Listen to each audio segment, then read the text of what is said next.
This story is a reminder to never give up. You are tougher than you think. This terrifying incident occurred in Idaho. Picture this. An 85-year-old woman lives in a rural area. Her name is Christine. After an ordinary day, she goes to sleep safely in her own bed, or so she thinks. At 2 o'clock in the morning, she is awakened by a flashlight shining in her face. She sees a man standing over her. He's wearing a ski mask and a military-style jacket. He's pointing a flashlight and a gun at her. Can you imagine the terror? It gets worse. The man smashed her head with his gun over and over. When police later examined the scene, they saw her bloody pillow. Then he dragged her out of the bed and into the living room.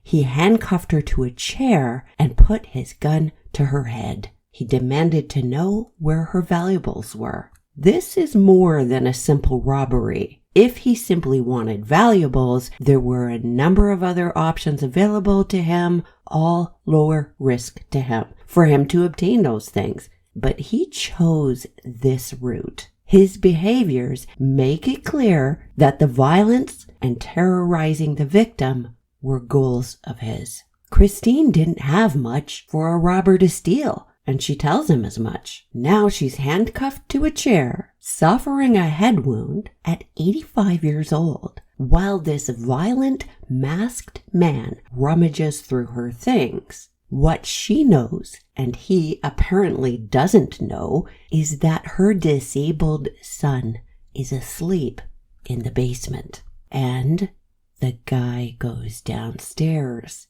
Fear does funny things to a person. Fight, flight, or freeze take over. Your blood vessels constrict. Your whole body chemistry changes. People think they know what they do in such a situation, but you don't. I've talked before about how anybody can pose a threat under the right circumstances. I often use the example of an old lady who doesn't seem like a threat to anyone until somebody tries to hurt her grandbabies. What Christine did next, and the fact that she was even capable, is astonishing. When the bad guy went downstairs, Christine stood up.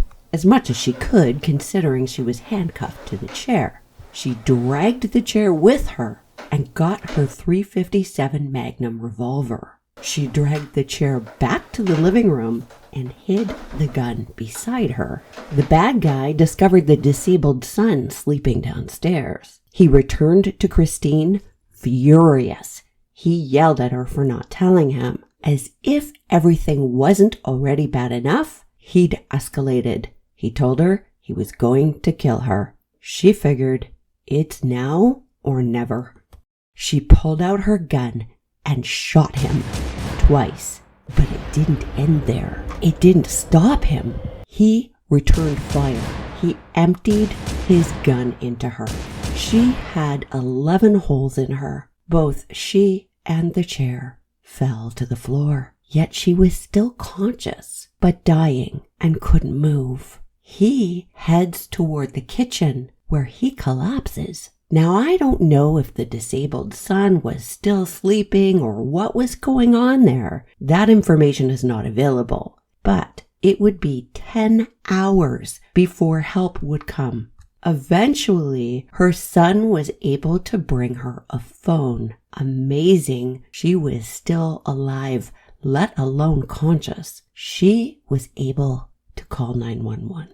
Police arrived to this bloody scene, Christine still on the floor, and the bad guy dead in the kitchen. Law enforcement says the man targeted Christine specifically. They think he chose her because she'd be an easy target. He'd brought lock-picking tools with him, but ended up breaking in through a window. He'd also brought rope, 2 sets of handcuffs, and a gun. He'd parked his car almost a mile away and walked to her home. Christine was rushed to hospital. She survived. She is still recovering. The prosecutor's office reviewed the facts and determined Christine was within her rights to shoot the intruder. He says it was clear self-defense and she will not be charged. Never give up. You're stronger than you think. That's all I've got for you on this one. Trust your gut. See you in the comments.